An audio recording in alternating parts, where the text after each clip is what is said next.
untuk memiliki HKI ini juga sangat mudah, yakni dengan melampirkan fotokopi KTP domisili DIY, etiket merek, dan surat izin usaha. Untuk mempermudah pelaku usaha juga diberikan layanan HKI online dengan mengakses jogjaki.jogjaprof.go.id. Layanan di Jogja, ya.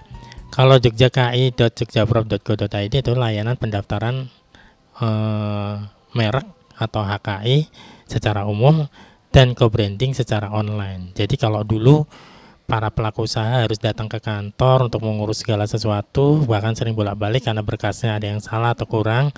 Kalau sekarang bisa melalui online, bisa melalui HP masing-masing, bisa melalui laptop masing-masing, dengan masuk ke portal itu tadi, kemudian di menu pendaftaran bisa, karena semua berkas itu diupload di situ.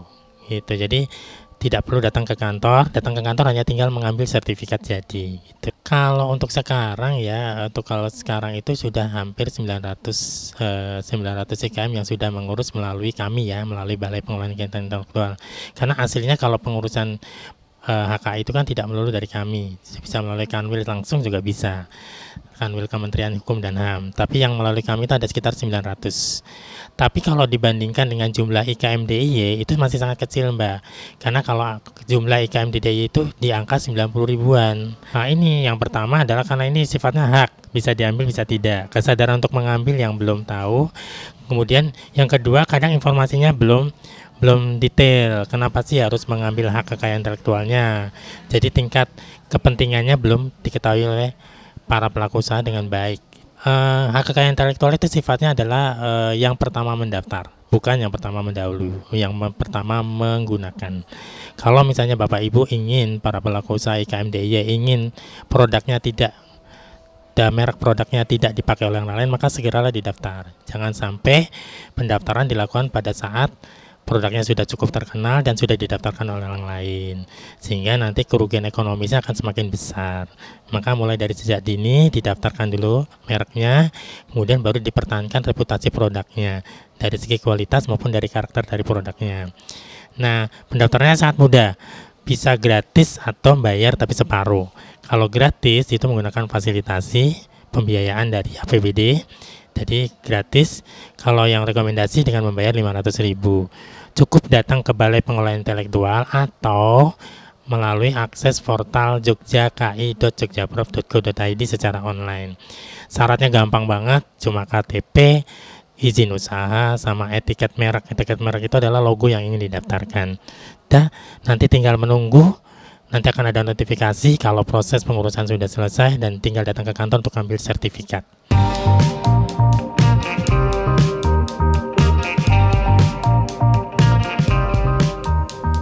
Sebagai upaya meningkatkan daya saing dan melindungi kekayaan intelektual terhadap produk-produk yang dihasilkan oleh pelaku usaha di DIY, Pemda DIY juga melakukan inisiasi dengan membuat branding penyerta atau co-branding, yakni Jogja Mark, 100% Jogja, dan Jogja Tradition. Jogja Mark diberikan untuk produk yang bahan bakunya sebagian atau seluruhnya berasal dari luar DIY, serta proses pembuatannya di DIY. 100% Jogja untuk produk yang bahan bakunya seluruhnya berasal dari DIY dan proses produksinya di DIY. Sedangkan Jogja Tradition adalah ciri pengetahuan tradisional atau ekspresi budaya tradisional khas daerah. Dengan co-branding ini, maka produk-produk IKM yang sudah memiliki merek maupun yang belum dapat menggunakannya sesuai dengan persyaratan yang ditentukan. Co-branding ini diharapkan mampu menjembatani bagi produk barang maupun jasa di DIY dalam memperkenalkan sekaligus melindungi produknya.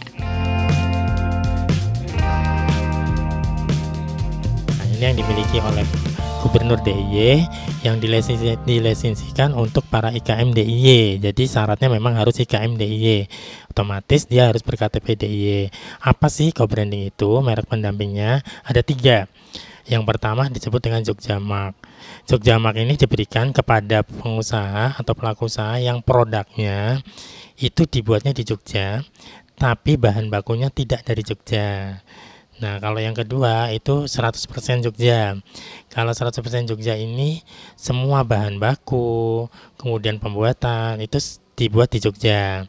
Yang terakhir itu adalah Jogja Tradition. Kalau Jogja Tradition ini untuk pelaku usaha yang terkait dengan ekspresi budaya tradisional. Tuh, jadi 3. Nah, kebanyakan pelaku usaha di DIY itu biasanya Jogja Mark. Nah, kalau batik ini biasanya Jogja Mark, karena mungkin bahan bakunya tidak melulu dari Jogja. Ya, ini apalagi kalau menggunakan Jogja co-branding ini sangat mudah banget, bahkan dia biayanya free, gratis. Ini masa berlakunya 3 tahun dan nanti bisa diperpanjang. Cara pengurusannya juga sama tadi ya, hanya membawa KTP DIY, kemudian izin usaha, kemudian yang terakhir adalah etiket merek. Kalau misalnya dia punya izin-izin yang terkait dengan produknya, misalnya PIRT, ASNI, dan lain-lain, itu bisa dilampirkan. Nanti datang ke kantor Balai Pengelolaan Kekayaan Intelektual atau bisa mengakses portal kami secara online, itu di jogjaki.jogjaprof.go.id. Nanti di situ ada menu pendaftaran co-branding gitu. Kita berharap memang dari kelompok batik Sidoluhur kita akan mengurus Jogja Mart, karena memang kemarin belum lama juga kita mendapat sosialisasi tentang JSS, kemudian Jogja Mart ya, di mana di situ harus yang membuat maupun bahan bakunya harus dari Jogja sendiri. Pemerintah membuat program pasti ada lah ya, nggak mungkin nggak ada ya, pasti ada, karena memang diharapkan Jogja ini kan sekarang menjadi daerah pariwisata.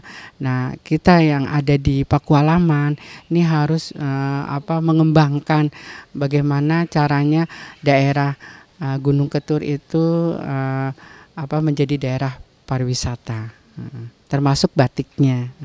Ya, pertama untuk kemajuan kelompok, kemudian untuk memasarkan, kemudian kita juga kalau pameran ke luar negeri kan juga harus melengkapi legalitas. Ya, legalitas seperti ini memang harus kita urus mau tidak mau untuk kemajuan kelompok.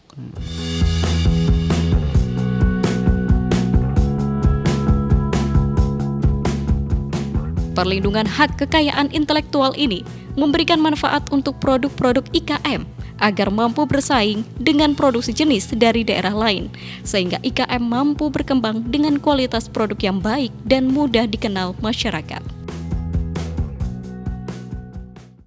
Itu tadi kegiatan yang dilakukan oleh Disperindak DIY dan kelompok pengrajin batik Sidoluhur. Seru dan pastinya banyak manfaat yang bisa kita ambil dari informasi kali ini.